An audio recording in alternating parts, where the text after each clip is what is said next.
நானும் இந்த யுத்த காலத்துக்கு முதல்ல நாங்கள் வந்து சந்தோஷமாக தான் இருந்த நாங்கள் படித்து கொண்டு இருந்துட்டு முன்வழி படிப்பிச்சேன்.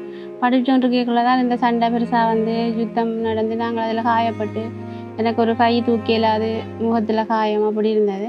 இவர் நடக்க மாட்டார் இல்லாத ஆளுன்னு சொல்லி என் ஃப்ரெண்டு மூலம் இவரை தெரிஞ்சு இவர் வீல் சேர் தான் நடக்க மாட்டேன், இவருக்கு ஒரு வாழ்க்கை வேணுமென்ற அந்த எண்ணத்தில் நான் வந்து அவரை கல்யாணம் கட்டினேன். கல்யாணம் கட்டாமல் நான் அவரை வச்சு பராமரிக்கிறது சாத்தியப்படாத உண்டு. அப்போ நான் அவருக்கு உரிமையோடு நான் அவரை பார்க்கணுன்றக்காண்டி அவரை கல்யாணம் கட்டி 10 வருஷம் நான் அவரோட இருந்து அவரை பராமரித்து கொண்டு வந்தேன். அவரை பராமரிக்கிறதோடு இல்லாமல் அவரும் வந்து ஒரு மோட்டிவேட் பண்ணணுமெண்டு அவரை வந்து ஆட்டோவோட வச்சு அவருக்கு இல்லை நான் தான் ஆட்டோவோட பழக்கி அவருக்கு இங்கேருந்து கொழும்பு வரை போய் மெடிக்கல் எடுத்து லைசன்ஸ் எல்லாம் எடுத்து கொடுத்து இன்றைக்கி அவர் ஆட்டோ ஒரு டேலண்டில் இருக்கிறார். அப்படி நாங்கள் உழைச்சி சாப்பிடணுமென்ற அந்த எண்ணத்தில் நாங்கள் இந்த போராட்டத்தில் எவ்வளவோ கஷ்டப்பட்டு நாங்கள் அதில் அந்த கஷ்டத்தின் மத்தியில் நாங்கள்லாம் திடமான ஒரு தைரியமான ஒரு ஆக்களாக வளர்ந்து வந்திருக்கோம் என்று தான் சொல்லணுமே. என்னடா இப்படி எல்லாத்தோடய நாங்கள் வேலை செய்து சாப்பிடணுமென்று நினைக்கிறதால அப்படி ஒரு எண்ணம் இருக்கு எங்களுக்கு.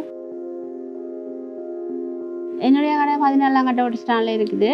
நான் தனியாக மகளிருக்கு மட்டுமென்று சொல்லித்தான் போர்ட் போட்டிருக்கேன். லீனு தையலகம் மகளிருக்கான சகல ஆடைகளும் தைத்து வழங்கப்படும், அதோட சிறுவர்களுக்கும் தைச்சு கொடுக்கலாம்.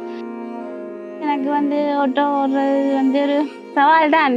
சமுதாயத்துக்குள்ளே ஒரு பொண்ணு ஓட்டோ ஓடுறது ஒரு சவால் தான். ஆனால் என் குடும்ப நிலைமையை கருத்தில் கொண்டு நான் வந்து கூட்டுறவு சங்கத்தில் பெண்கள் ஆட்டோ ஓடக்கூடிய ஆட்களுக்கு ஆட்டோ வழங்குறதா சொல்லி என்னுடைய கணவர் மாற்றுத்திறனாளி, நானும் ஒரு மாற்றுத்திறனாளி என்ற வச்சு புள்ளி அடிப்படையில் எங்களுக்கு வாடகை ஆட்டோ ஒன்று தந்திருக்கு. அந்த ஆட்டோவில் வச்சு நான் பாடசாலை ஓடித்தான் நான் இந்த ஆட்டோ வாடகை காசு கட்டி கொண்டிருக்கிறேன். அதோட இந்த வாழ்வாதாரத்தை நான் மேலே உயர்த்தி கொண்டு போகிறேன். அது எனக்கு ஒரு பெரிய வரப்பிரசாதமான ஒன்று. இந்த ஆட்டோ இருக்கிறது எனக்கு பெரிய உதவியாக இருக்குது.